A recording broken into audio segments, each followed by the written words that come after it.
کہ کوئی مذاکرات نہیں ہو رہے, کوئی بات مانی نہیں جا رہی, اور جن فیصلوں کے اوپر پوری دنیا سے اس وقت جو اہل دانشور ہیں وہ کہہ رہے ہیں کہ فیصلے بالکل ٹھیک ہے, حکومت زیادتی کر رہی ہے, حکومت نے ان فیصلوں میں سے ایک فیصلہ بھی نہیں مانا.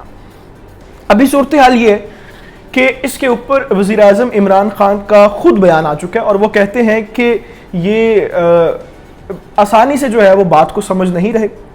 ہم ان کے خلاف سختی سے نمٹنے کا حکم دے رہے ہیں. شیخ رشید صاحب جو ہیں وہ کہتے ہیں کہ صبر کی بھی کوئی حد ہوتی ہے. آپ بالکل ٹھیک کہہ رہے ہیں, لیکن ٹی ایل پی کی طرف سے بھی آپ اس بات کو سمجھ لیں کہ صبر کی بھی کوئی حد ہوتی ہے, اور جب وہ صبر کا پیمانہ ٹوٹے گا تو سوچے پورے ملک کے اندر انتشار کس طرح سے پھیلے گا, اور اس کی ذمہ دار حکومت خود ہوگی. اور شیخ رشید کی طرف سے جو ہے وہ رینجرز کو بھی طلب کر لیا گیا 2 مہینوں کے لیے. فواد چودھری صاحب اس کے اوپر کہتے ہیں کہ ہم اس جماعت کے ساتھ ویسے ہی نپٹیں گے جس طرح سے باقی پاکستان میں موجود ان تمام جماعتوں کے ساتھ ہم نمٹتے ہیں, جن کو جو عسکری قوت استعمال کرتی ہیں اور جو دہشت گرد ہوتی ہیں, ان کو ہم نے دہشت گرد ڈکلیئر کر دیا, یہ کلعدم جماعت ہے, اور اس کے اوپر بھی ہم ویسے ہی جو ہے وہ آپریشنز اور اپنے سارے معاملات جو ہے وہ جاری رکھیں گے. آپ کوئی ایک پچھلے 5 سے 7 سال کے اندر کوئی ایک ایسا واقعہ کوٹ کر دیں جس کے اندر ٹی ایل پی کی طرف سے کوئی بھی عسکری قوت استعمال کی ہوئی ہو, کسی طرح کا اسلحہ استعمال کیا گیا ہو. جب بھی مزاحمت ہوئی, جب بھی فائرنگ ہوئی, جب بھی شیلنگ ہوئی, وہ آپ کی طرف سے ہوئی, حکومت کی طرف سے ہوئی, پولیس فورس کی طرف سے ہوئی. حالانکہ پولیس فورس کے حوالے سے ٹی ایل پی کی بہت سی ایسی ویڈیوز وائرل ہیں جس کے اندر ان کے مرکزی رہنما فرماتے ہیں کہ پولیس والے بھی ہمارے بھائی ہیں اور آپ ان کے ساتھ کوئی ظلم و زیادتی نہیں کریں گے,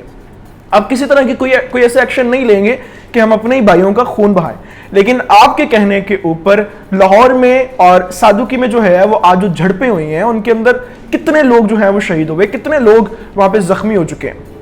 اس بات کا آپ کو اندازہ نہیں ہے. ابھی صورتحال یہ ہے کہ باقاعدہ طور پہ دھرنا جو ہے وہ اسلام آباد کی طرف نکل چکا ہے. گجرانوالہ میں اور گجرانوالہ کے راستے میں پڑتے ہوئے تمام ڈویژنز جتنے ہیں ان میں کنٹینرز لگا کے راستے بند کر دیے گئے ہیں. لیکن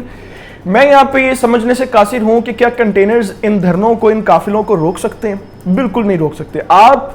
جس قدر ظلم کریں گے یہ احتجاج اتنا ہی بڑھتا جائے گا, اور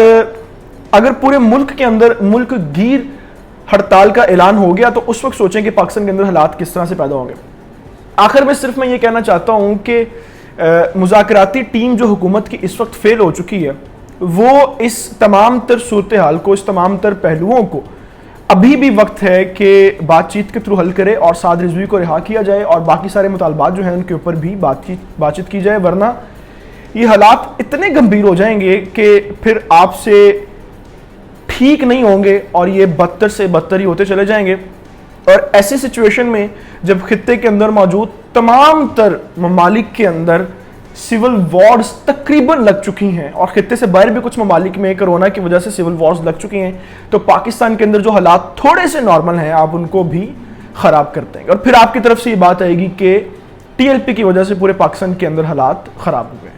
ابھی تک ان اپڈیٹس کے ساتھ میں آپ سے اجازت چاہوں گا. اللہ تعالیٰ سے دعا ہے کہ اللہ تعالیٰ پاکستان کا حامی ناصر ہو, اللہ تعالیٰ پاکستان کے نوجوانوں کا حامی ناصر ہو, اور اللہ تعالیٰ ان تمام لوگوں کا حامی ناصر ہو جو دین حق کے لیے پہرا دے رہے ہیں. آپ میرے چینل کو سبسکرائب کر سکتے ہیں, مجھے ٹویٹر فیس بک کے اوپر فالو کر سکتے ہیں جن کے لنکس میرے اباؤٹ سیکشن میں لگے ہوئے ہیں. اپنا خیال رکھیے گا. اللہ تعالیٰ ہم سب کا حامی ناصر ہو. خدا حافظ.